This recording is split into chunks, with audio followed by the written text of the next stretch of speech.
الصحافه اللي هي تبعهم، يعني ده الشغل اللي هو بلدي واتكشف بعد كده.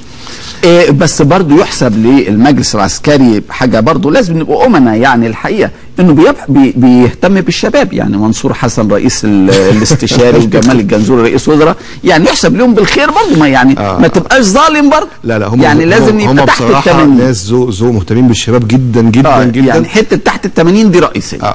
بالظبط كده. الحمد لله. وموضوع منصور حسن كمان مع النائب سيف اليزل، طبعا دي كده توليفه. سيف اليزل ده هو اختاره، يعني عارف رايح لقضاء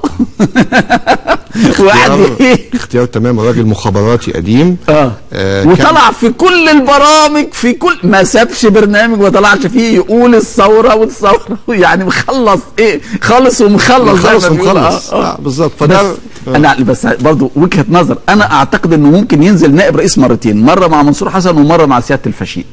يعني يبقى واخد بالك هو شغال على الونجين. هنا سيف وهنا ياسر. انا كنت كيف مع عمر سليمان، بس عمر سليمان انسحب النهارده. لما عرف ان منصور حسن هو اللي هيتقدم قال لك خلاص يبقى احنا خليك انت يا عمر بيه بره الموضوع، احنا نركز مع اهل العروسه عايزين يعني ده منصور حسن. خد بالك مين اهل العروسه عايزين منصور. يعني اهل العروسه عايزين منصور بالظبط كده. فالتاني هيتقدم ليه؟ ما العروسه خلاص وبان وبعدين خصوصا انه واخد معاه سيف اليزل.